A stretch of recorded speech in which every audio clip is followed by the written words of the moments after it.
De retour, messieurs dames, troisième game de la première journée de la deuxième semaine des LCS Europe Gardeau Misfit face à H2K. Misfits.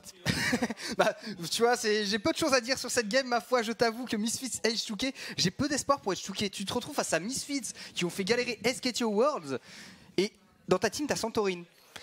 C'est vrai, mais Santorin, il a bootcamp pendant des années en Amérique du Nord et revient avec un savoir à toute épreuve, notamment un contrôle du Nashor. Attention. Je pense que quand t'as fait les Challenger Series NA, que t'es arrivé en Europe, t'es au taquet pour jouer face à Misfits. Tu vois. Ah, oui. Il y a du level, non mais je comprends. Tu passes de Mad Life à un ancien mec qui a joué avec Ignard, des choses comme ça, il y a un truc. Bon, on se dit, blague à part, côté H2K, on a comme des joueurs qui sont loin d'être mauvais, bien sûr. Hein. Je me moque un peu parce que, évidemment, je me Misfits loin devant. Mais Kaedrel, par exemple, je le trouve pas forcément décevant. Sheriff, t'en parles beaucoup. Sheriff, effectivement, il est très talentueux. Il y a quelque chose à faire côté H2K. Maintenant, effectivement, ma pièce va aller pour Misfits. Se dit, c'est un match où j'ai envie de voir ce que H2K n'est pas faire parce que Santorin, on l'a vu dans le tout mini sujet au début, à l'intro des LCSEU là, et il disait voilà, c'est une team qui va prendre du temps à se mettre en place, mais ils vont être de plus en plus forts. Il faut la croyance, il faut un petit peu d'espoir parfois. C'est vrai, même si les pronostics vont clairement en faveur de Misfits, on va pas se mentir, au lane par lane, Max Thor contre Santorin. Bon, de l'autre côté, Senkux. Alors Senkux, peut-être le point faible avec beaucoup de guillemets, puisque c'est un joueur qui reste quand même extrêmement fort contre Kaedrel. Kaedrel qui doit encore faire un petit peu ses preuves de mon côté. La duo lane fait très mal quand même. Ansama et Mikix contre Sheriff et Promiscue. Donc Promiscue anciennement Spratel bien sûr.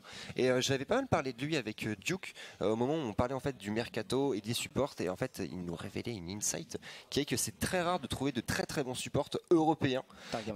Targamas, effectivement, et que en fait Promiscue, donc anciennement une fois de plus Spratel, était connu pour être un très bon laner. Pas forcément le meilleur des supports en termes de roaming, en termes de vision, en termes de teamfight, mais en lane il est très fort.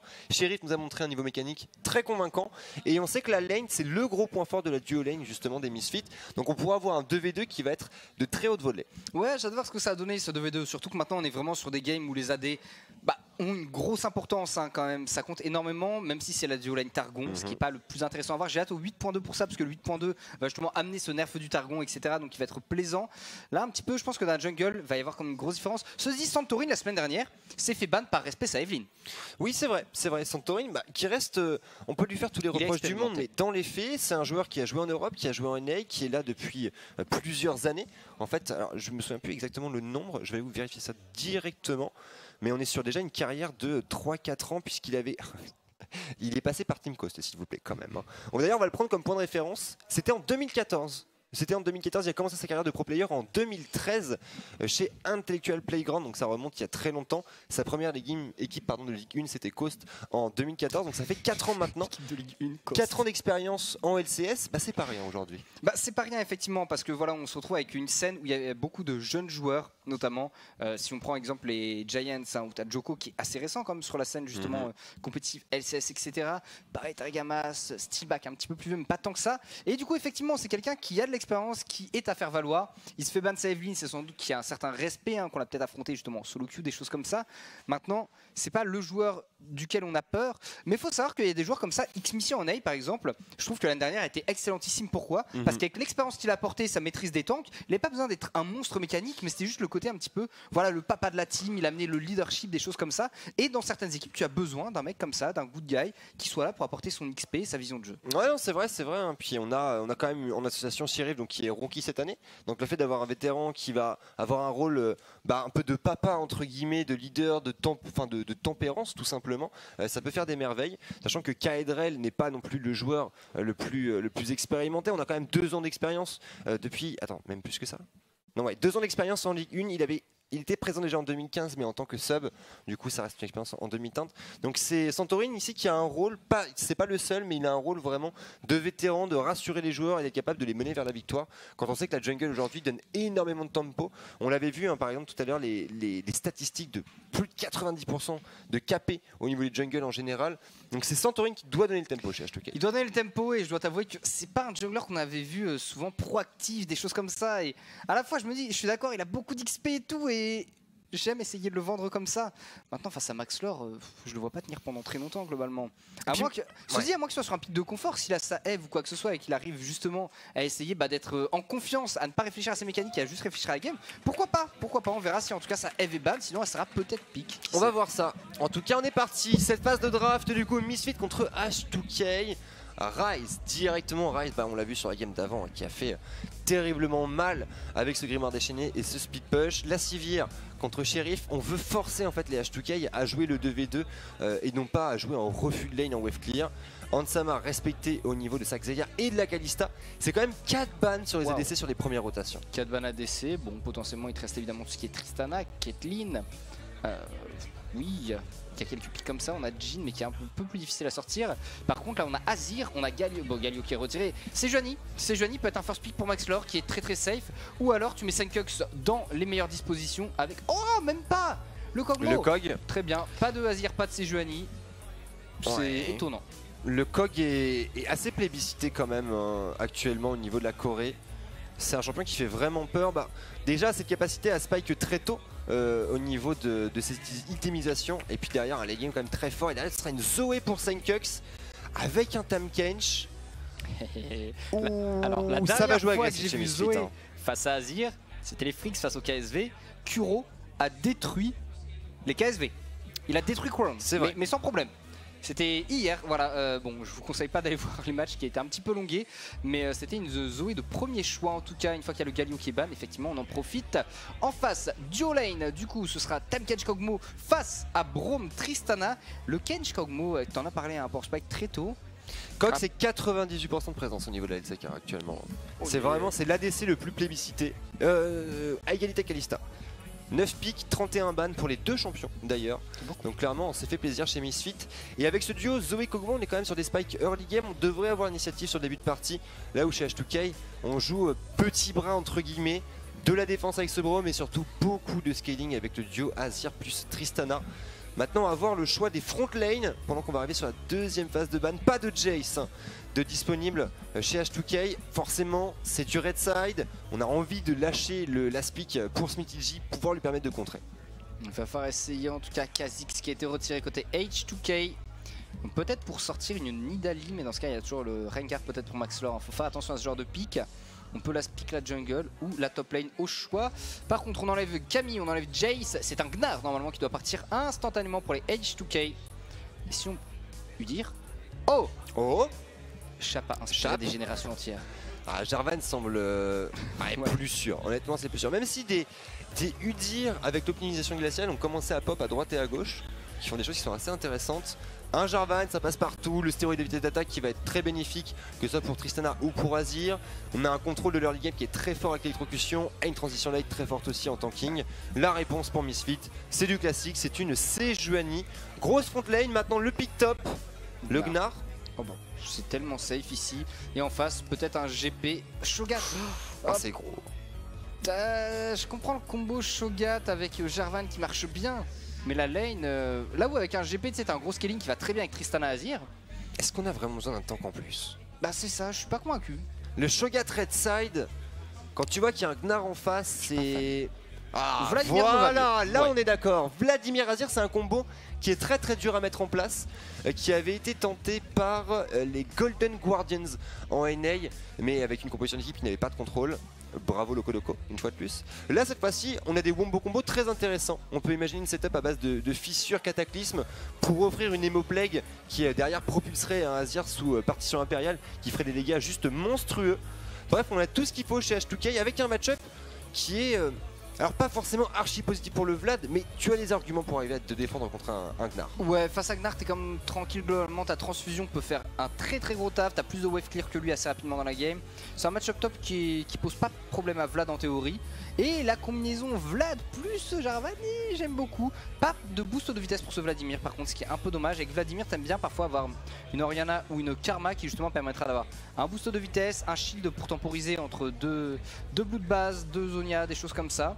Bon, on est quand même plutôt bien sur cette top lane en termes de match-up. Pas d'inquiétude pour SmithyJ dans la jungle. Jarvan, Sejuani, les deux se valent. J'aime beaucoup le Jarvan qui est un petit peu plus aggro en early game tout de même. Mid lane, ça va être compliqué pour Kaydrel. Ouais, ça va pas être évident effectivement. C'est clairement un Misfit qui va être là pour donner le tempo. H2K qui va devoir turtle, 3 items et on accélère. On a tout ce qu'il faut pour arriver à le remporter. Maintenant, bon, c'est logique de faire ce choix stratégique côté H2K quand on connaît le profil des deux équipes. La défense est plus forte que l'attaque dans League of Legends, on le sait. C'est aussi pour ça que c'est aussi difficile d'arriver à finir les games tôt actuellement. C'est d'autant plus vrai en fait sur le patch actuel. Et j'ai proposé une mécanique à Twix hier, justement pour finir les games comme ça. Mécanique de mort subite. Je m'explique. À partir de 45 minutes de jeu, les deux Nexus commencent à perdre des HP. Tu peux pas les attaquer tant que t'as pas pété les inhibiteurs ou autre, mais ils commencent à perdre des HP et au bout d'un certain nombre de temps ils ont plus que 1 HP, ce qui fait que si toi tu as dominé toute la game, arrive le moment et que tu as pété quasiment toute la base adverse, arrive le moment où t'as plus qu'à mettre une auto-attaque sur Nexus. Eh bien écoute Gardoum, je t'encourage à mettre ça par écrit et voilà, directement direction Berlin. Bonjour Paparito, je suis Gardoum, voici mon idée, ça peut être une très bonne idée. Pardon. Je vais dire à Bubu de transmettre ça. Ouais, tu peux comme appeler ça, la bonne Bubu. Les games de 1h30. La Bub, effectivement. Parce que les games d'1h30 c'est pas pratique. Écoute, qui sommes-nous pour juger Gardoum? Ce n'est pas notre jeu. Je suis le casteur qui a fait le record du monde de la game la plus longue, ok? C'est vrai. Je suis pas venu ici pour souffrir, ok? Non mais ceci dit, voilà, les games traînent un peu en longueur, beaucoup moins en Europe tout de même. En Europe ça traîne beaucoup moins, c'est notamment LCK où ils arrivent à maintenir comme ça pendant très longtemps. Dans cette partie, comme tu as dit, H2K va jouer la défense majoritairement, le scaling. Même si la combinaison mid-game entre le Vladimir, le Jarvan et le Azir peut quand même mettre beaucoup de dégâts et justement permettre non pas de se faire rouler dessus en mid-game mais au moins de temporiser pas mal et d'avoir une certaine pression sur les adversaires. C'est vrai que le duo Vladimir-Jarvan ça peut permettre des setups assez agressifs tout dans la partie. Alors il faudra quand même un minimum de niveau 6 de validé. Donc avant le 8-9 minutes de jeu ça peut être dur à setup mais ça peut se tenter. Ça peut surprendre et ça va être important d'avoir toujours cette petite porte de sortie au niveau du plan de jeu. Parce que côté Misfit, on est quand même sur une équipe qui a fait top 2 au niveau de l'Europe sur le Summer Split. On se souvient de cette grande finale face à AG2 à Paris-Bercy, à l'Accor Hotel Arena, pour être tout à fait précis. C'est une équipe qui a de la bouteille, il y a un coaching staff qui fait partie des plus efficaces au niveau de l'Europe. Et autant vous dire que si t'as pas un joker à claquer dans ta composition d'équipe, clairement tu n'as aucune chance de win. Là où on est quand même sur des compositions qui pour moi se valent. Voilà, c'est des partis pris qui sont relativement clairs, mais assumés de part et d'autre. Et il y a Zoé d'un côté. Pardon? Il y a Zoé d'un côté. Et il y a Zoé d'un côté. C'est vrai que le pick Zoé, c'est probablement le meilleur champion pour arriver à semer le chaos sur leur limit game. Ouais, t'as pas le choix. Face à Zoé, généralement, on essaie de lui opposer des picks tels que Leblanc, tel que Z, potentiellement quelqu'un qui peut lui sauter dessus, qui a pas mal de dash. Je me demande si ça pourrait pas être un jour le retour de Harry comme ça, si on voit des Zoé un petit peu partout. Qui marche si tu veux jouer le 1v1. Galio, qui est un très bon choix aussi. Que tu deny complètement le 1v1, tu prends de l'ARM, au bout d'un moment la Zoé ne te pète même pas ton shield magique. Ça apporte un gros backup, ça peut avoir un jungler agressif dans ces conditions là. Il y a diverses stratégies qui sont à mettre en place face à Zoé, mais là forcément un Azir à mon avis n'est pas la meilleure réponse. C'est une réponse de scaling. Après Azir c'est pareil, c'est un champion qui est quand même extrêmement mis en avant aujourd'hui. Pareil, si on reprend la Corée en point de comparaison, 95% de présence avec 20 pics sur 40 matchs à peu près, 55% de win rate. On l'a vu encore dans la game d'avant, c'est un champion qui est first pick très régulièrement.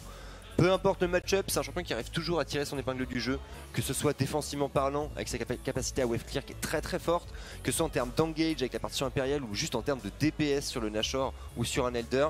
C'est un champion qui a énormément d'atouts. Là où la Zoé, c'est vraiment un pick de niche. Domination de lane, escarmouche en mid game et pick-up en late game. Attention, attention au slip en late game à travers les murs qui peut faire toute la différence. Et le poke en face de siège de Zoé aussi. Alors la game qui devrait se lancer, on n'a pas d'informations du tout sur les différents problèmes techniques rencontrés. Voilà, quoique la poignée de main des coachs, ça ne devrait pas tarder.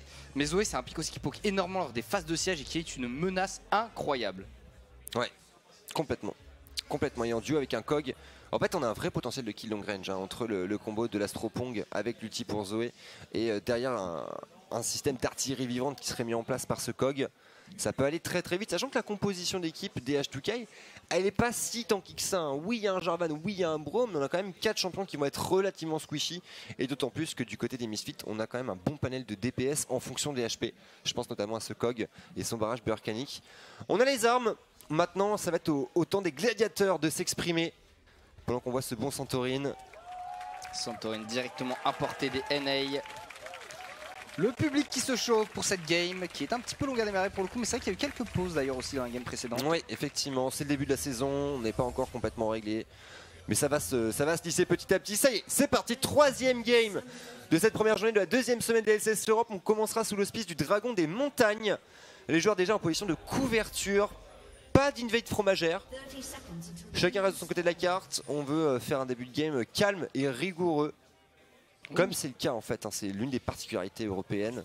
C'est rare d'avoir des scénarios dans lesquels on va vraiment aller all-in au niveau 1. Ouais, très rare. C'est très risqué malheureusement. Et j'apprécierais, je dois avouer, autant que toi, je pense ça. Mais ils préfèrent rester safe, chacune des équipes. Triple stopwatch du côté des Misfits, double stopwatch pour les H2K. Et d'ailleurs, sur des lanes complètement opposées à chaque fois. Les Keystone, alors qu'est-ce qu'on aura au niveau de la top lane? Généralement, Gnar, ça se joue avec l'Aerie. On prend le Fleet Footwork face à Horn parce que Horn back rarement. Face à Smithy J, je suis un petit peu curieux de voir ce qu'il va récupérer. On va voir. Grimoire déchaîné probablement. Oui, c'est un Ignite Grimoire déchaîné. Et Aerie pour Alphari. Je suis toujours pas convaincu de cette Aerie top lane. On a vu des Gnar justement jouer en jeu de jambes de plus en plus.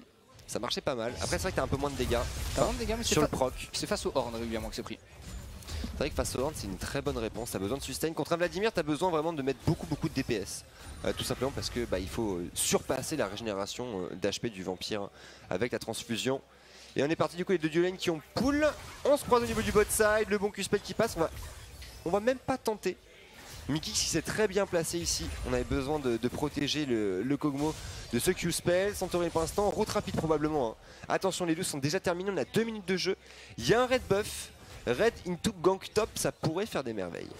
Ça peut le faire. Max Lord pendant ce temps-là qui a fait red blue et qui commence en même temps son Gromp d'ailleurs. Très intéressant comme le fléau comme ça sur les deux. Et il joue avec le Fleet Footwork Max Lord hein, qui est souvent joué en ce moment comme sur les Sejuani. Ça permet d'obtenir le boost de vitesse, d'aller placer plus facilement les différents stacks de fléau afin de faire proc le permafrost. Pourquoi pas.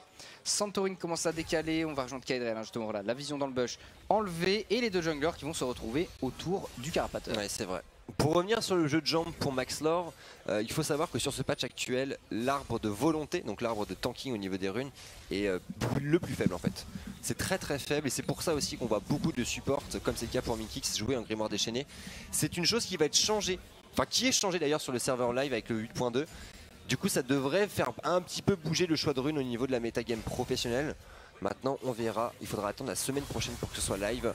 Et pendant qu'au niveau de cette mid lane, écoute Kaedrel... logiquement en fait, hein, on va prendre l'ascendant au niveau du push. On a le niveau 3 tout de même, attention. C'est vraiment à partir du niveau 3 qu'une Zoé devient dangereuse. Tout dépend de ce qu'on arrive à ramasser en termes d'actifs ou de summoner au niveau des sbires. Mais un petit timing ignite, un petit GLP des familles, ça pourrait faire la diff sur Kaedrel. Ça peut faire la diff. Et point étonnant par contre, c'est que Senkux ne joue pas avec le minion dématérializer, qui est un thème pris régulièrement hein, à niveau pro sur Zoé pour gérer très facilement les sbires cac et même les canons selon. On aura un petit cadeau ici, alors qu'est-ce que ça peut être? Ça peut être une rédemption aussi qui pourrait aider la bot lane, des choses comme ça, il y a tellement d'items. Heureusement il n'y a plus l'Hextagon Blade. Ah oui, c'est plus possible? C'est plus possible, tu peux plus droit d'Hextagon Blade, c'était un poil trop fort quand tu l'avais en lane. C'est vrai que c'était fort, c'est vrai que c'était très fort. Après un GLP, pourquoi pas? Pour qu'au niveau de ce topside, Smithy J, positionnement, ce qu'on vous disait, hein, t'as pas vraiment de problème sur un Gnar. T'as suffisamment de disengage et de sustain. Normalement, après attention, Alphari c'est un joueur qui est plein de panache. C'est le genre de joueur qui a le profil adéquat pour arriver à surprendre et à trouver des solo kills sur des match-ups impossibles. Pendant qu'ici on a une belle opération pour le duo Promiscu Sheriff. On trouve le deny de cette ward. Du coup il y a un bel angle d'attaque au niveau du bot side. Côté H2K, Santorini qui va se précipiter et Senkux qui trouve un slip. Pas le meilleur. Si on arrive à trouver le poke tout de même. C'est bien fait ici, Kaedrel qui prend un léger mid-dive pendant qu'on voit les stats des damage share au niveau de Misfit. La top lane, 32% de dégâts hein, pour Alphari, qui est passé de 20 à 30, c'est énorme. Alphari, voilà, on entend le joueur, 15 de KDA, 83,3% de KP, surtout les damage. 827 pendant qu'on a 1v1 ici, Smithy J. Attention, l'arrivée du Megnar de Alphari, il n'y a plus de bloodbath, le stun, ça va passer, petite auto-attaque boostée, non, pas assez de DPS, et Maxtor qui va devoir reculer, Smithy J qui pourrait même limite turn là-dessus. Oui, il en profite, hein. Il craint pas grand chose dans ce 1v2 Smithy J. Kaedrel qui avait commencé à se déplacer vers le haut de sa lane. Et effectivement au niveau des dégâts entre 2017 où c'était vraiment full tank la top lane et là où il a joué GP, le montant est bien différent et c'est avec ce genre de stats qu'on voit comme les évolutions de metagame, ce qui est plutôt intéressant. Sur la midlane, j'ai pas vu ce que Senkux avait en poche, dommage pour le coup. Mais bon, sur chacune des lanes ça reste tout à fait ok au niveau du farm. Et on part sur une prise de la reine de givre là pour Senkux. Et forcément voilà un pick-up. On veut du lock, un petit slow sur un actif, into sleep, into bien bonne nuit les amis. puisque c'est un one shot, hein, généralement ce genre de cas.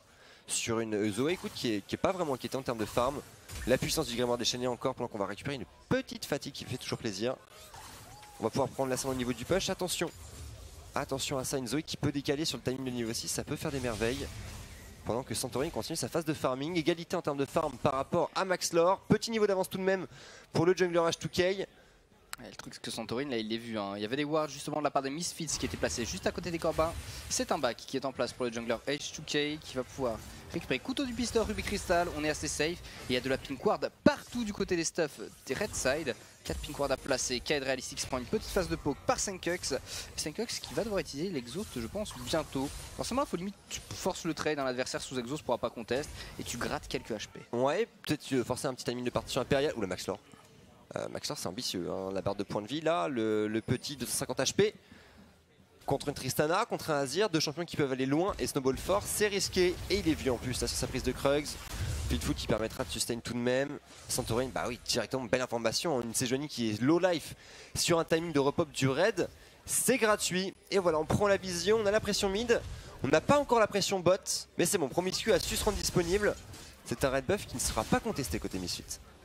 Ouais, impossible pour Maxlore de faire quoi que ce soit, qui n'a même pas la mana pour une prison de glace. Donc là, pas de gank, va faire recall pour le jungler des Misfits. Et Santorin, une fois le larcin accompli, va repartir dans sa jungle. Il aura donc en théorie 3 buffs pour lui. Ce qui, en termes d'XP, est plutôt intéressant. Sur la botlane, il y a un arc courbe dans les mains de Hansama. Et j'ai hâte de voir justement la première Ginzu quand ça va arriver. Ça va pouvoir faire très mal.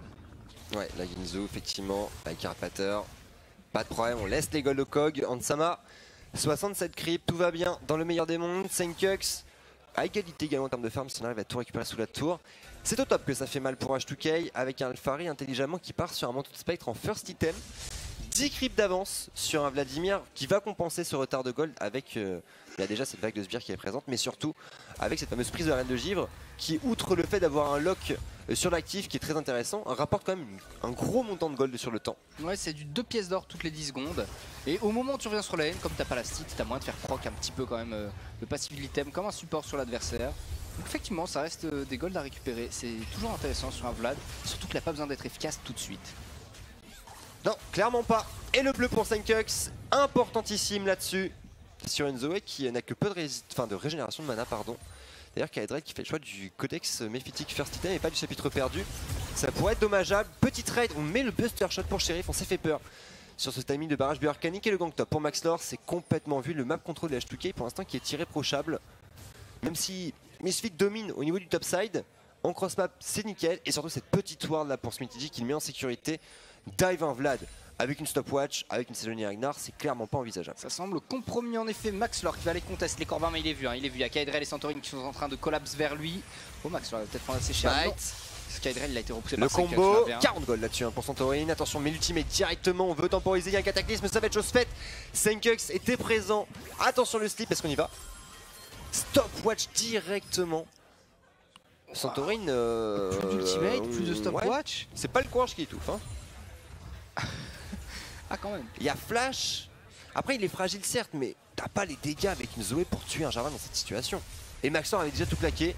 Santorin qui se précipite peut-être un petit peu, mais qui fait un bon boulot. Attention ici, il a traversé les abysses. Le backup de la duo lane. Santorin, plus de stopwatch. Et là, elle aurait été salvatrice, cette stopwatch. First blood pour Senkux. La caster curse. Oh là là, et Santorin là qui fait une... Enfin, c'est une très grosse erreur. Est-ce que c'est une curse ou est-ce que c'est ce qui était prédit? Ah, c'est une curse là. Ça me fait mal. Ça me fait mal de l'avouer, mais clairement Santorin a été nul sur cette phase de jeu. Ouais, même René il voulait plus lui. Non, on verra. Santorin, on l'a dit qu'il y a quand même beaucoup d'expérience et forcément là il y a eu un petit souci, son ultimate qui était peut-être un peu précipité sur la Sejuani globalement. On reste quand même sur un Jarvan et on l'a dit qu'il va être très très efficace en combinaison avec Vladimir notamment. Une fois que Smithy J pourra placer du free DPS parce que les adversaires seront enfermés, ça va être tout autre chose normalement, étant donné que même Zoé ne peut pas s'échapper d'un cataclysme. Ouais, c'est vrai que ça va être différent. Allez, le reswap du coup mis en place par H2K. On ne surprend pas Misfit qui l'a matché. On aura le temps de backup sur Kaedrel, le slip qui va passer, on se replace directement. C'est un slip qui touche, disengage automatique. Hein. Vraiment les H2K qui sont conditionnés à fuir face à cette Zoé. Et du coup Hansama qui va pouvoir reprendre sa top lane. Pas encore de Ginzu en poche, mais voilà un farm tout à fait décent. Un petit peu en retard quand même hein, sur Sheriff, on va pas se mentir. Il y a une petite vague de sbires de retard pour Hansama, mais bon. Avec les spikes, ça devrait aller. Pendant que Senkux claque sa TP mid, ce qui perd à tête, attention à la sanction. Hein. Kaedrel qui pourrait décider de go ham. On va pas le tenter, Maxlore bien placé ici. Attention à l'ulti, il n'y a pas de cleanse disponible pour Kaedrel d'ailleurs. Et c'est le dash out. Aucun risque de récupérer, il y a un ignite comme dans les poches de Senkux au cas où. Et sur cette top lane, on a vu Santorin tout à l'heure qui a encore été vu dans sa jungle. Ici, on est prêt à partir du côté de Mikix. Prend beaucoup de la petite sur glacial de Promise. Est-ce qu'on peut s'échapper? Ça passe pour Mikix. Pensant là, il y a un Drowsy qui est passé pour Senkux, mais bon, juste un léger poke. Et ce qui est compliqué en fait pour les Edge-2K, c'est que Santorin est vu peu importe où il est dans sa jungle. Oui, c'est vrai. C'est vrai. Santorin qui n'a pas daigné claquer son cataclysme sur cette phase de jeu. Ça aurait peut-être pu rapporter un kill, mais bon. On respecte la décision du joueur danois. Et pendant ce temps, la Maxtor qui repart au niveau de ce bot side. D'ailleurs, les deux équipes ils sont pas vraiment intéressés par ce Dragon des Montagnes, assez étrangement. Notamment H2K en fait, hein, qui avait initié le reswap, on s'en souvient. T'as Azir, t'as Tristana, c'est un Drake que t'as envie de jouer. Maintenant, on s'attend peut-être à un scénario dans lequel le Dragon va le laisser up un petit moment. On est à 11 minutes de jeu, on sait que généralement les équipes professionnelles récupèrent le premier Drake aux alentours de 9-10 minutes. Donc on pourra avoir un scénario dans lequel voilà, on va prolonger les phases de laning, on veut assurer une belle montée en puissance pour les carrés des deux côtés. Ça va prendre un petit peu de temps en l'occurrence. Ce 1-0-0 de Senkux, il faudrait réussir à l'utiliser tout de même. Comme tu as dit, sa TP avait été utilisée sur la mid lane. Le truc c'est qu'il n'arrive pas à réellement outpush Kaedrel en général. Du coup il n'a pas la possibilité d'aller être efficace autre part. Tout de même, le dragon, tu venais d'en parler Eli. Et bien voilà. Ça va être engagé, c'est ouais. Castor Call, Packers. Ça va être engagé effectivement pour des misfits. Assez intéressant pour eux aussi, hein, clairement le petit Kog. Je me serais vraiment plus attendu à ce que H2K le valide. Parce qu'il y avait une duo lane qui était ok. Parce qu'au niveau du mid, Kaedrel il fait le travail aussi. Et surtout parce que Santorin est censé donner le rythme dans ce début de partie. C'est le gros avantage de Jarvan par rapport à Sejuani. Tu as un early game qui est plus fort, beaucoup plus de dégâts. Par contre un late qui est clairement en dessous parce que beaucoup moins de tanking. Et ça, cette plus-value, tu dois la transformer. Que ce soit au niveau de tes ganks, au niveau des objectifs neutres. Et un Dragon des Montagnes, une fois de plus avec le duo Azir plus Tristana, c'est l'assurance de faire peser un call nageur sur l'équipe adverse en permanence, en sneaky. Et c'est un atout que vient de perdre H2K. Tactiquement parlant, c'est contestable. C'est contestable, hein. Santorin qui n'arrive pas à trouver du tout d'efficacité dans cette game. Il est même en retard en farm face à Maxlore. Ce qui est dur en tant que Jarvan face à Seju. Comme tu l'as dit, il est plus fort en early game. Mais même le farm est pas ouf. Prochain dragon sera un infernal. Et on en profite côté H2K pour aller faire ce héros de la faille. Attention par contre, je pense que côté Misfits, on va tenter de le contester. Oui, il va falloir. Oula, attention, c'est que ce slip sur un Jarvan qui n'a plus de stopwatch mais qui commence à être tanky. Avec un Cinderella qui est le Herald qui va être reset. Phase de jeu avortée pour le coup pour H2K. Pour l'instant, dans la pression top, bien écoute, se maintient. Toujours ce léger retard dans Sama, cette fameuse vague de sbires du reswap qui l'handicape. Mais bon, la Ginzu devrait être complétée sur le prochain back qui permettra d'avoir un gros avantage sur une Tristana qui, bien en dehors d'un timing de 3 items, est largement en dessous d'un Kog. Et la petite pause qui devient obligatoire quasiment, j'ai l'impression. On a une pause par game en ce moment. Oui, c'est ça. Au minimum. Histoire que le joueur garde le rythme, l'habitude de se poser. Bon, c'était une phase de temps assez creuse tout de même. T'as parlé du Kog qui devrait avoir un power spike bientôt avec la Ginzu. Ça fait un timing comme important à utiliser un Ginzu sur le Kog. Senkux qui a déjà 1-0, qui devrait récupérer sa TP d'ici à peu près 1 minute 30, 2 minutes. Histoire de prendre un petit ascendant sur le Edge-2K pour pouvoir secure le prochain dragon minimum et peut-être le baron avec si tu as assez d'avance à ce moment-là. Ça peut être intéressant pour pâtir justement sur ce snowball de game. Ouais, ça peut être bien. Hein. Ça peut être très bien pendant qu'on va Hansama concentré. Pareil. Alors, petit souci de FPS visiblement du côté des joueurs. On va reboot le PC. Un cas de figure un peu similaire à celui de Dodo amené sur la game précédente. Ça va se régler rapidement. En tout cas, on l'espère. Et c'est du côté de Alphari. Décidément.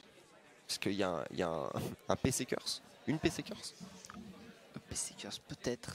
On avait call les pauses, ça en fait peut-être un peu beaucoup, mais normalement ils ont des PC de backup je pense. Hein. Je sais pas s'ils changent rapidement les PC ou pas. C'est très étonnant en tout cas, mais bon. C'était pas dans une phase de jeu importante, ça n'a pas posé de problème en tout cas dans mon mécanique aux joueurs, ce qui est déjà conséquent. Il est sur le même PC que sur lequel était Odo amené, si je ne me trompe pas. Puisqu'il est en blue side.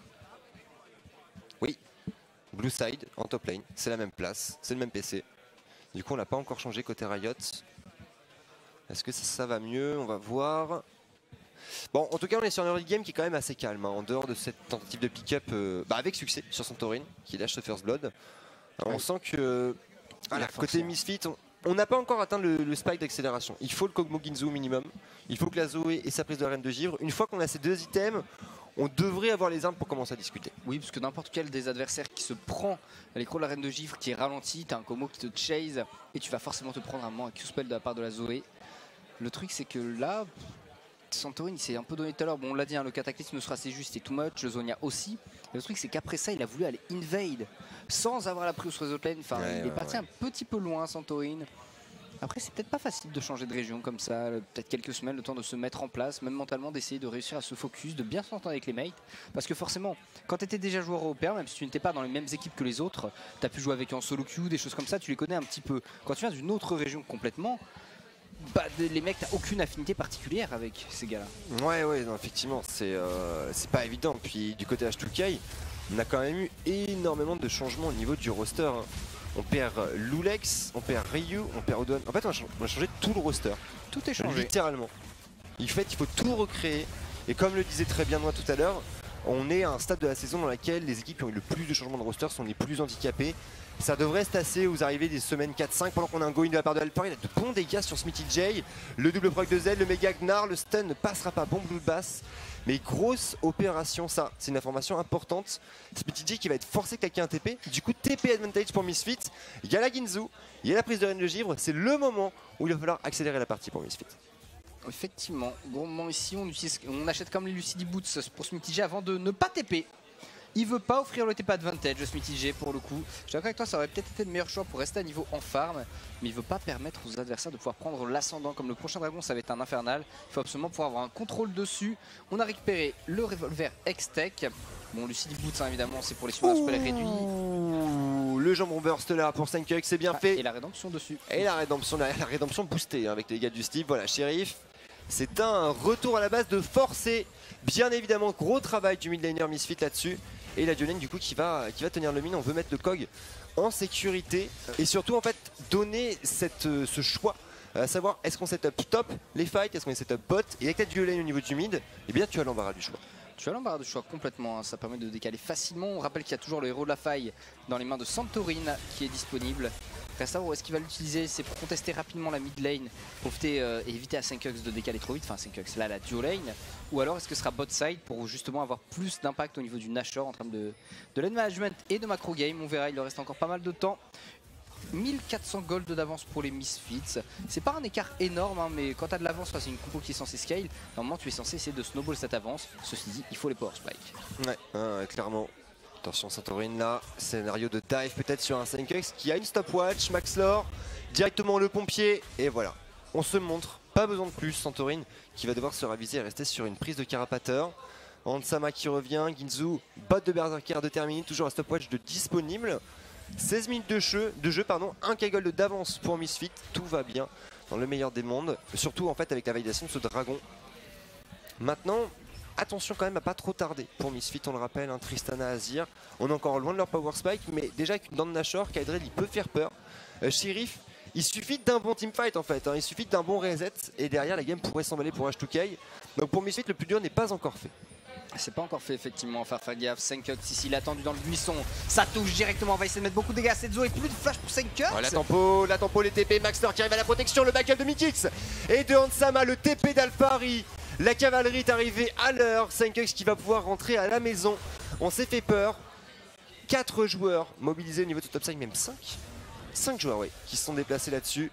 On laisse forcément le champ libre au niveau du mid et du bot, mais la rotation arrivera en temps et en heure. Hansama qui va perdre seulement un petit creep au niveau de ce bot side, Alphari qui n'a plus de TP malheureusement, qui risque de se faire deny un petit peu plus, mais on a évité le pire pour 5hux.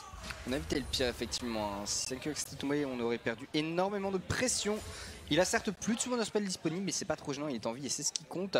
Le dragon infernal qui pop dans 50 secondes, tout le monde va être en vie et on pourrait voir peut-être Ellie le premier teamfight de la game, tout en sachant que les H2K ont quand même cette combinaison Jarvan-Vlad qui est super intéressante, mais qui à ce moment de la partie, bah t'as pas énormément de dégâts.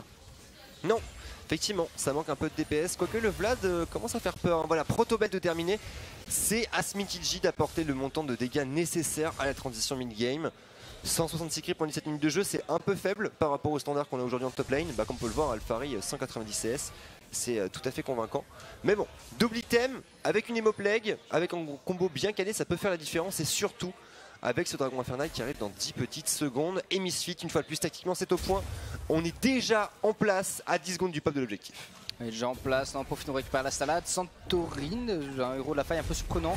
C'est quoi qu'il ait fait en même temps qu'il y a le dragon infernal. C'est pour récupérer un objectif. Si à tout hasard ils n'ont pas le Drake, ça peut être intéressant effectivement, mais il est peut-être un peu éloigné de la tourelle adverse et ça force les Misfits à décaler mid. Voilà, on va défendre. On va défendre, ça va ouvrir un petit peu d'espace au H2K pour pouvoir reprendre la position. On tape dans l'œil, attention la charge. Et on arrive à le mettre low quand même, la tour qui va prendre son tarif, certes. Mais la défense est bonne, les 25 gold pour Maxlore. H2K qui a repris position au niveau de la rivière, qui a pu warder ce Drake.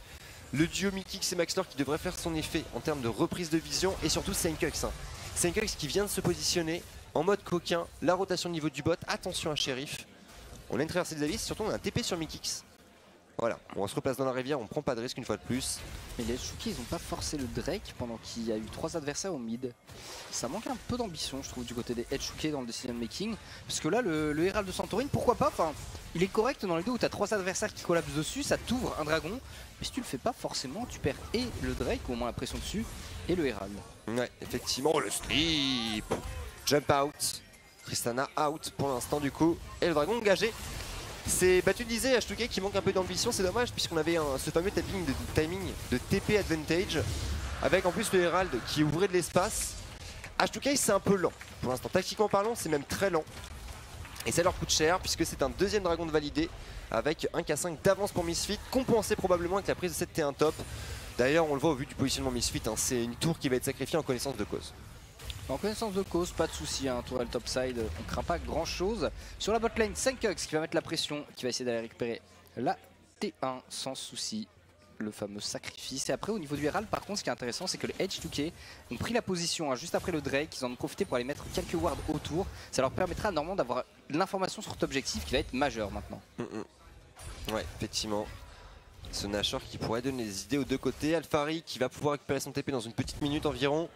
On continue de farmer, on a les niveaux 11, des ultis rang 2. C'est important ça, notamment pour Ansama, pour cette fameuse artillerie vivante et arriver à mettre un terme au carry adverse puisque le combo Tristana Azir, s'ils ont un point commun en dehors de leur capacité à mettre des dégâts complètement monstrueux, c'est aussi le fait d'avoir beaucoup de portée.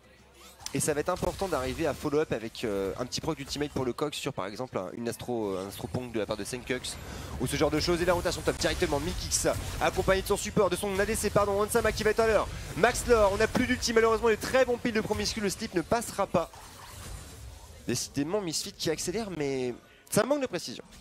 Ils essayent tant bien que mal les Misfits et maintenant ils récupèrent ceci dit la pression au niveau du Nashor, ce qui est extrêmement important. Plus de heal pour Sheriff, c'est toujours ça de gagner. Santorine qui est en train de faire sa jungle et qui va devoir rejoindre après ses mates. Il faut réussir à prendre la pression, la vision autour du Nashor pour forcer les adversaires à moins à commettre une erreur. Peut-être attendre le deuxième item sur Kog'Maw qui a déjà avec Guizou. Witsen fait approcher. Le bon wall de Promiscu. Et oui on vous le rappelle après un Fnatic contre Vitality. Probablement l'affiche de cette première journée, décidément première journée de la deuxième semaine. On compte sur vous pour rester par la suite. Ça va être très intéressant, notamment le choc franco-français sur la top lane. Le petit prince Cabochard face au King Soaz. Ça va être un match-up qu'on va suivre avec grand intérêt pendant qu'on a une belle pression mid là du côté H2K. La tour qui prend tarif, Mikix qui trouve un stop, attention il y a une ticket partie pendant ce temps là le 1v1, Smithy qui va pouvoir sustain. Ça ira, on tient bon des deux côtés, la T1 mid est toujours debout, Gardome. Toujours debout pour le moment, effectivement. Bon, l'écart de gold est assez restreint, de toute façon on a 400 gold. Par contre les Misfits, ça scale aussi sur les dragons. Le prochain qui est encore un infernal, on va avoir le Witsen du côté de Ansama. Donc là, gros power spike pour ce Kog'Maw. Il faut en profiter absolument côté Misfits. Prendre un trade dès maintenant, sachant qu'il n'y a pas d'IE sur Sheriff encore. Il faut au moins forcer les adversaires à venir se commit sur un Nashor, peut-être faire cramer des Summoner Spell pour gagner quelques minutes de pression. Ouais, effectivement. Attention, ce timing back côté H2K, ça pourrait coûter cher. Smithy continue son split. On part en troisième item. On remonte petit à petit en termes de farming. Et Misfit qui va reset up cette vision autour de ce Nashor. Les deux thermiques qui tiennent encore à 22 minutes de jeu. Ouais, la Diolène qui va pouvoir trouver sa défense. Sheriff avec son statique. On a de quoi wave clear massivement de part et d'autre. Mais surtout, on a un Kog'Maw double item. D'ailleurs on fait un choix de au bout du rouleau très intelligent à la place du Runan, notamment parce que composition double AP côté H2K. Donc même si le Vladimir arrive à dive sur la backline, ça va pas être si simple que ça de tomber score. Non, c'est ça, il va mettre des dégâts complètement insane dans sa main. La combinaison Ginzu plus Witsend, je pense qu'il n'y a pas plus gros en force pack à ce moment de la partie en double item. Parce que forcément les dégâts double Oh le bon slip, oh le bon slip. Et on force le dash out du côté de Santorin, ça laisse une petite opportunité de mettre quelques dégâts à cette tourelle, même si elle buff anti-backdoor. Kaedrel qui s'est commis, Kaedrel flash out, et oui on respecte le coq du joueur français, le coq de Hansama. Ça ne pardonne pas, hein. C'est un flash de lâcher là-dessus, et du coup, qu'est-ce qu'on peut en faire côté Misfit? On s'y attendait pas, donc on n'a pas setup une prise de Nashor ou autre chose, mais regardez la pression. Seulement 2 joueurs, un Misfit qui mettent, qui forcent 3 champions H2K 7000 lane. C'est un genou à terre de poser pour l'équipe Red Side. Senkux pendant ce temps-là est free damage au niveau de cette top lane. Voilà, on push, on push, on push, on veut pouvoir récupérer cette tour. Il n'y a pas encore de brillant sur Senkux. Il n'y a pas encore de brillant, effectivement, ce qui va pas mal changer au niveau de la pression que ça peut mettre. Mais le point un petit peu surprenant, c'est le fait qu'à chaque fois les H2K s'avancent vers Hansama quand ce dernier vient de stack la Ginzu. C'est pas le meilleur timing en théorie. Ah non, effectivement. Et là, Kaedrel, il l'a appris à la dure. Attention le TP. TP de la part de Mikix. On va revenir sur cette lane. Décidément, ce Timekins qui est omniprésent. Et la défense H2K qui tient toujours bon. Attention ici, encore un petit slip. On n'ira pas plus loin. C'est à Clintz de forcer Senkux qui met une pression dans cette partie assez incommensurable. La pression bot aussi est bonne. Après, on n'ira pas jouer sous tour. On n'a pas l'information sur Santorin. Côté Misfit, les 2 tours des Silence qui devraient pas tarder à tomber. Voilà, on va pouvoir accroître les carreaux gold. C'est un K7 d'avance à 24 minutes de jeu.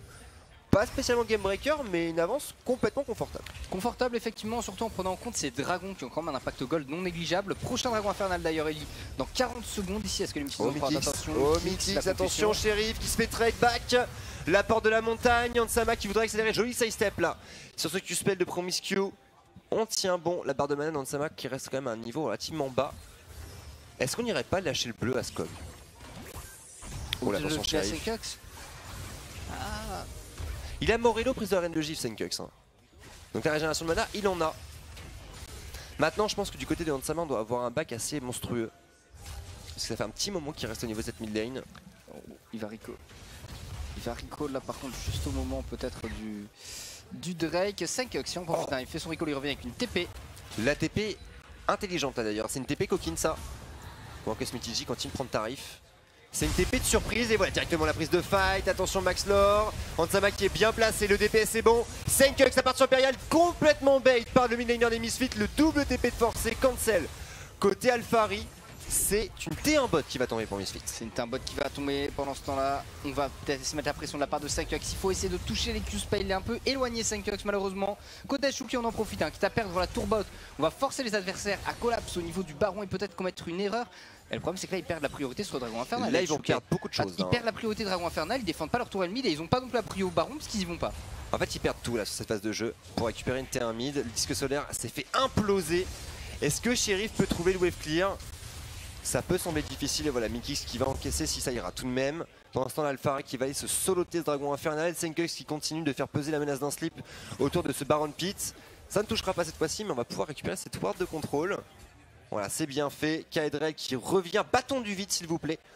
En deuxième item, on est sur un stuff full pénétration du côté du midlaner des H2K. Ça, c'est une notion qui est très importante puisque en dehors de ce manteau de spectre et de l'égide de la Légion pour Max Lore, la résistance magique n'est pas omniprésente pour Misfits. Et surtout, avec le combo bot de sorcier déguisement hanté, un squishy, je pense notamment à la Zoé de Senkux qui se prendrait un burst, c'est un décès instantanément. C'est ça, ça va faire extrêmement mal. Maintenant, il faut réussir à le placer ce burst. Et pour l'instant, en termes de dégâts, côté Shuki, on n'a pas réussi à l'en infliger. D'ailleurs, ce dragon est toujours en vie. Ça a été cancel par Alphari. Smithy J sera bot lane qui va affronter son opposant. Il peut toujours pas gagner le fight, malgré le Liandry. Oh, c'est bien fait la protection de Mikix, le slip encore qui va passer sur Santorin. On recule. C'est une guerre de tranchée cette game. Hein. On va pas se mentir avec une artillerie vivante en la présence d'Hansama, mais surtout avec un tirailleur qui est Senkux qui fait peur. Ah, ça bombarde, encore un slip, décidément on force à se replacer. Un petit peu de dégâts sur Promiscue, même beaucoup de dégâts sur un Braum tout de même. Encore un slip, ouh, Sheriff qui joue avec la limite, Senkux qui maintient sa pression. Sabour sur cette mid lane, Sabour. Pendant ce temps-là, Alphari qui met la pression au niveau de la bot lane. Est-ce qu'on peut valider la tour sur cette vague de sbire? Ça va être pris la prison glace qui est là pour zoner ou qui est complètement piffé, peu importe, présomption de skill. Santorin qui prend quelques dégâts, allez, il faut taper cette tourelle maintenant, elle est quasiment tombée. Voilà, c'est récupéré de la part de Hansama, sachant qu'en plus on a Alphari qui avait commencé à décaler, qui est dans la rivière directement, il est sur le côté au cas où. Ah, les slips qui frôlent hein, l'ADC H2K depuis tout à l'heure, on notera qu'Aedren a récupéré sa purge. D'ailleurs, attention les DPS, ça ira. Bonne porte de la montagne, encore un slip, ça ne passera pas. Mais priorité mid, bot et top pour Misfits, c'est synonyme d'un dragon infernal, ça normalement. Ils peuvent le récupérer sans problème. Et le truc, c'est que les H2K ont déjà 2500 gold d'avance. 2 Infernos, 16% d'AP et d'AD quand même. En plus pour les Misfits, enfin, ça devient vite difficile à gérer, je pense. Sachant qu'une Zoé fait déjà assez de dégâts sans cela. Oui, là, oui, c'est une Zoé qui va envoyer des bazookas. Des bonnes grosses roquettes bien tassées. Et même si la compo H2K, elle est solide. Avec le trio Vladimir, Jarvan plus Braum. S'il n'y a pas une porte de la montagne pour encaisser l'Astropong avec le slip, le potentiel vital, voilà. Voilà le problème. C'est compliqué, hein. Et pourtant Promiscu, il a comme l'Iron Solari, il a le Mercury, il est pas sans résistance magique du tout, hein, loin de là. Mais bon, c'est clairement pas suffisant. Back de Senkux, qu'est-ce qu'il va récupérer comme stuff maintenant? Il va regarder ses cours de la reine de Gifle, je pense. Peut-être un Void Staff qui va commencer à arriver de son côté. Il y a eu la vente et c'est une baguette explosive directement. C'est un Rabadon normalement qui devrait proc. Ouais, c'est une Zoé qui va faire hyper mal. Hein. Ça en termes d'AP, ça se pose là. Kaedra qui fait son back, lui. Le Liandry qui ne devrait pas tarder à pop non plus. Il va être important ce Liandry, hein. Il y a beaucoup de points de vie chez Misfits. Et puis ça augmente de manière drastique hein, le DPS d'un Azir. Ah non, bâton, oh, ok d'accord. Rabadon aussi peut-être en préparation. Oh. On commence à prendre beaucoup d'AP du côté de Millénaire. Le but c'est de faire mal, très mal. Et on n'a pas encore vu l'utilisation de ce Vladimir, combo Vladimir Jarvan du tout du côté des H2K. C'est assez limité, pas des mots-plays, rien. Enfin, au niveau des ultimates, en gros je crois que c'est une max lore qu'on a vu le plus de la game. Oui, c'est vrai. Attention de Sama, attention de Sama. Ça ira, on a le Tahm Kench de Mekix à côté. Max lore bien placé, le disque solaire d'activer. On prend position chez H2K, on veut probablement reprendre le contrôle de Nashor. Encore un bon slip, Sheriff, jump out. On se pose même pas la question, le slip qui touche, même s'il y a un Braum, on se replace max range. Aucun risque là du côté des H2K qui cherche à avancer sans grande conviction, hein. Même s'il y a un disque solaire, on reste quand même bien derrière et encore une pause. Alors, est-ce que le problème est toujours chez Alphari? Peut-être un nouveau souci de FPS. On a d'ailleurs prochain dragon, tant que je pense qu'on vient de voir, c'est encore un infernal. Ce qui ferait 3 infernaux. Donc même si la game dure, les Misfits sont en train de dominer. On peut imaginer qu'ils dominent encore un petit peu après. Mais qu'en face, il y a la défense Tristana plus Azir forcément. Il y aura un 3ème infernal à récupérer, 24% d'AD en plus.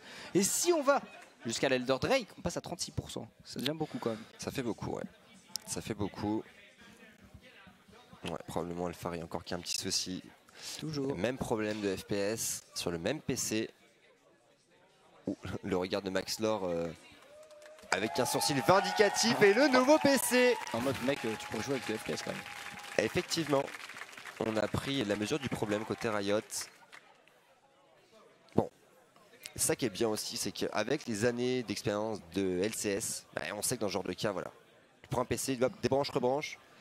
Et normalement ça remarche. Ça va vite effectivement pour le coup. Après c'est le temps de relancer le PC, mais bon, le boot se fait en 10 secondes, le temps de lancer le jeu, de te connecter et c'est parti normalement.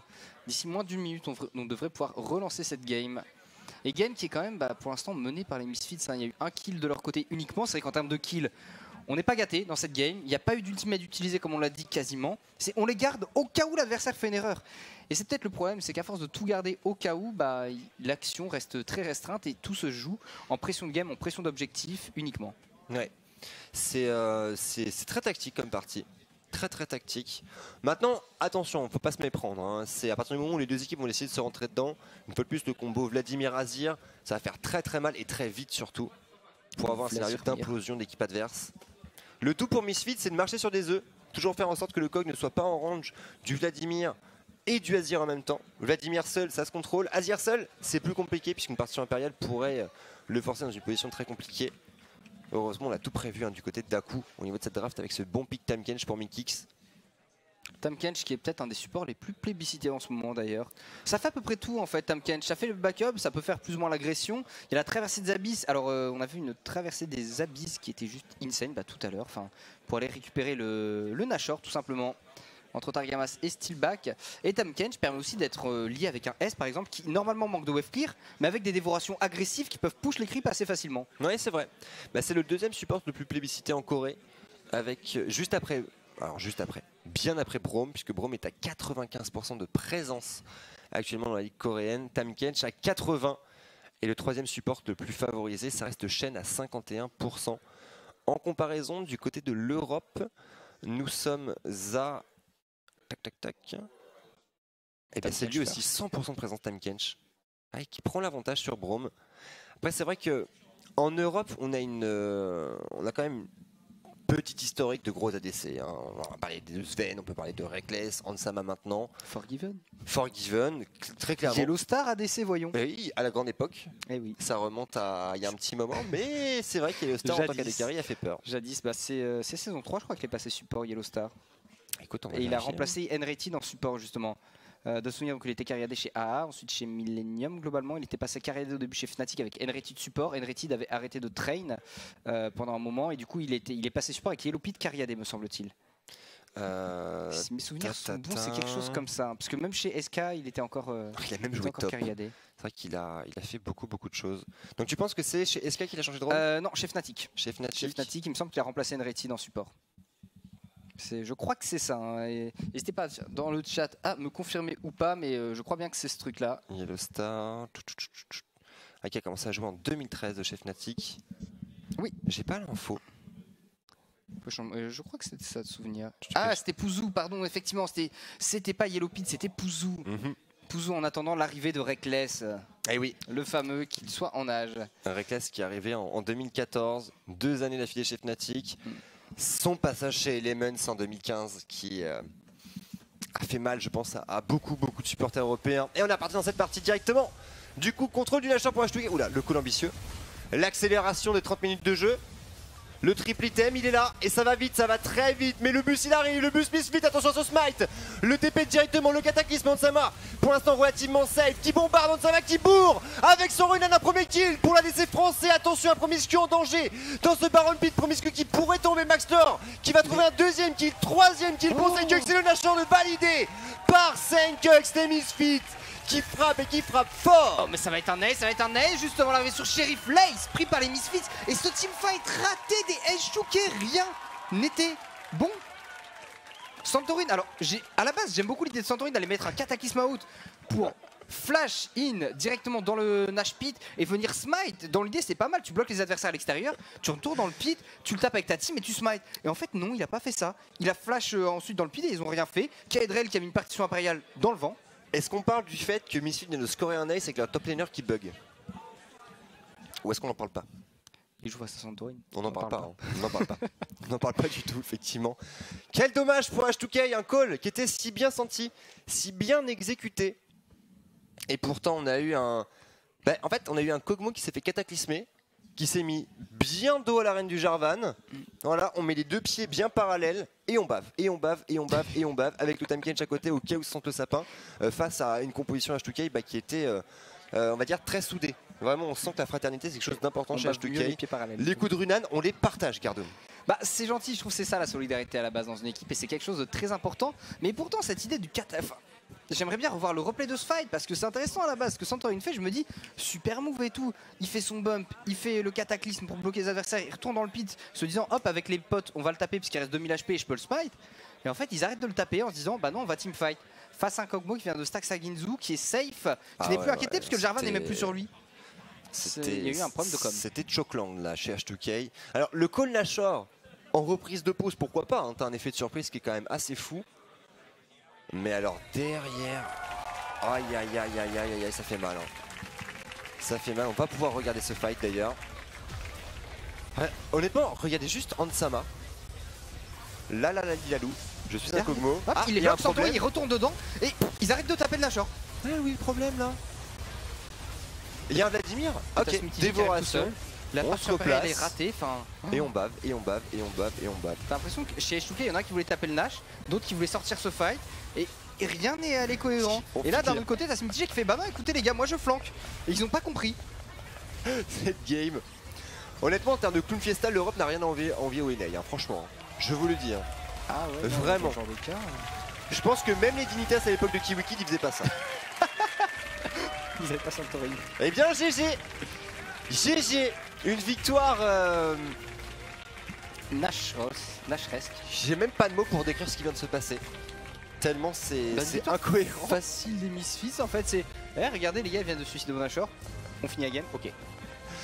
Mais enfin côté H2K on a eu marre. Mais quel problème de communication. Diamond Phoenix, il en revient pas. Chacun fait ce qu'il voulait dans son teamfight. Excusez-moi, on a gagné, c'est homologué ce qui vient de se passer ou pas? Je suis surpris ma foi de cette game. Et après les Misfits ont fait une bonne game, il n'y a pas eu d'erreur de leur part malheureusement. C'était très bien les joué, H2K qui devaient scale ont pris un risque au niveau de Snash. Il y a eu des problèmes aussi au niveau de H2K pour les dragons quand on a dit. Pas la ils n'ont pas mis la pression au Nash, pas sur les tourelles, rien. Enfin, les déplacements sur la map étaient pas bons.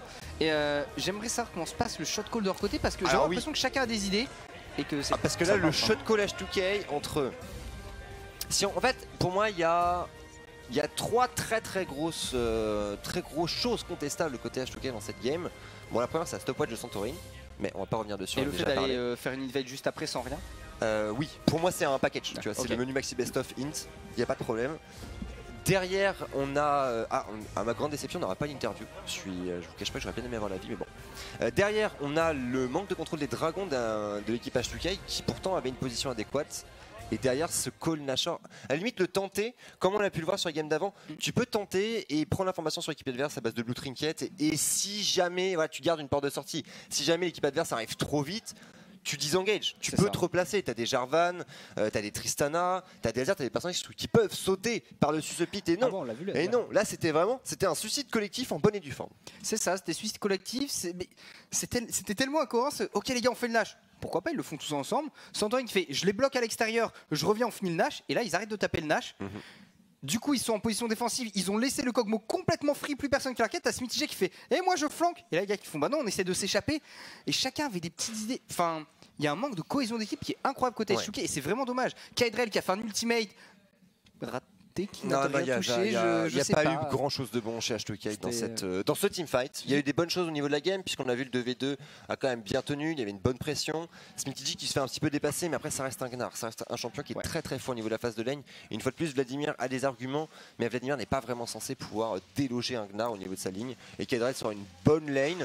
Bon, Santorin, je suis pas convaincu encore, mais bon, il faut laisser un peu de temps. Une fois de plus, le roster H2K a été refait de A à Z au niveau de ce split. On est en 2e semaine. On va leur laisser un petit peu de temps, bien sûr, et on va pouvoir enchaîner sur la 4e game. Ça va vite, 4e game déjà de cette première journée de la 2e semaine, et pas n'importe laquelle. Fnatic contre Vitality. Restez avec nous, on revient dans quelques minutes sur le gaming. À tout de suite.